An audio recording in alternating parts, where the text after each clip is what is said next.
Hello friends, welcome to Siddhu's kitchen. आज आपण साबुदाण्याचे वडे करणार आहे।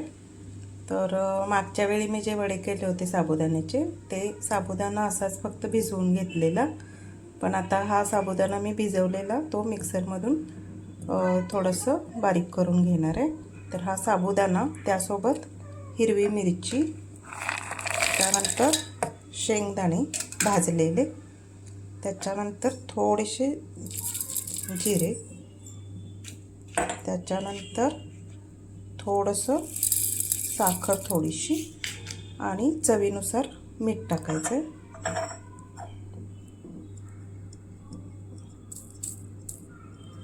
चवीनुसार मीठ आणि थोडंसं आता हे मिश्रण बारीक करून घेतल्यानंतर आपण उकडलेला बटाटा लागणार आहे आणि थोडंसं लिंबू पिळून घ्यायचं आहे। आता हे आधी मी ग्राइंड करून घेते हे सगळे जिन्नस। आता आपण हे ग्राइंड करून घेतले, साबुदाणा, शेंगदाणे, हिरवी मिरची। आता हे एका बाउलमध्ये काढून घेऊया।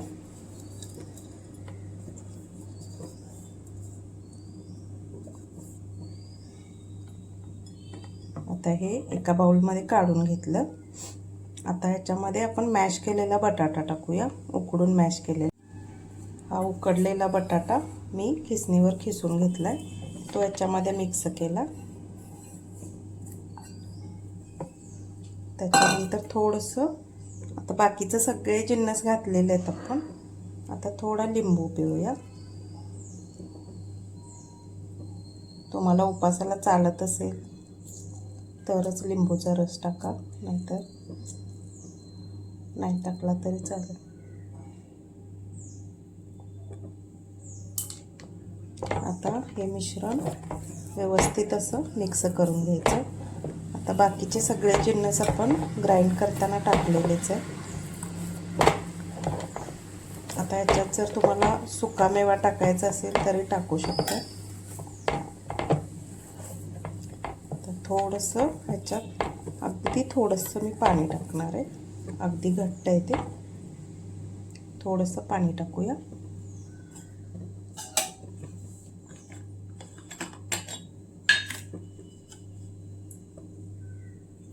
अगदी थोडासा असा पाण्याचा हापका मारायचा।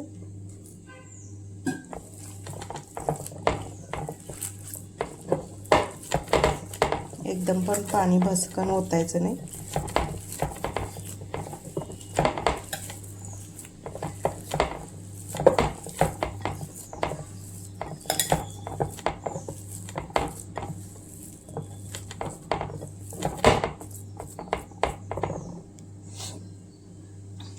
मिक्स एकजीव झालं पाहिजे।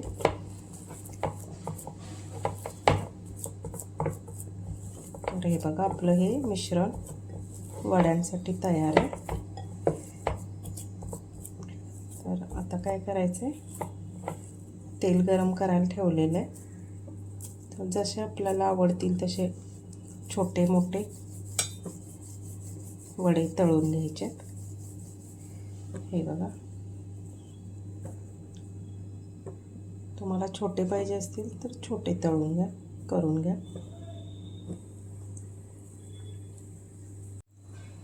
तेल तापलेलं आहे। आता हे आपले वडे तयार आहेत, म्हणजे याचे गोळे करून तयार आहेत। आता आपण तळून घेऊ। तेल व्यवस्थित तापलेलं आहे, वडे सोडूया।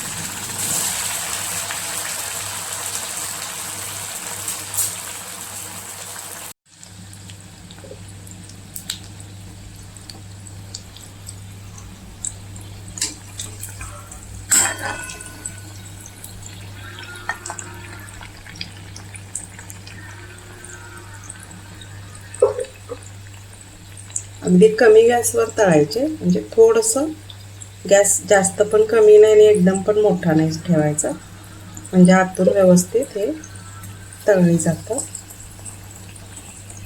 आणि हे वडे ना वरून असे खुसखुशीत होतात आणि आतून एकदम सॉफ्ट।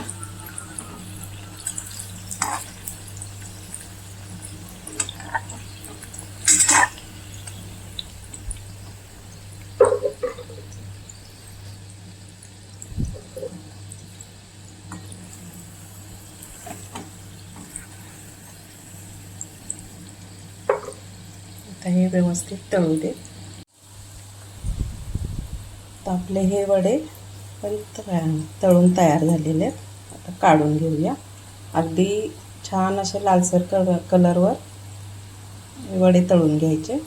हे वरून वडे हे अगदी असे क्रिस्पी एकदम होतात आणि आतून अगदी नरम. नारळाच्या चटणीसोबत किंवा गोड दह्यासोबत खाऊ शकता. खूप छान लागतात, टेस्टी होतात. एकदा ट्राय करून बघा आणि कमेंटमध्ये मला सांगा वडे कसे झालेत ते. तर आता इथं गॅस मी बंद करते आणि हे वडे काढून घेते. रेसिपी आवडली असल्यास लाईक, शेअर आणि सबस्क्राईब करा. धन्यवाद.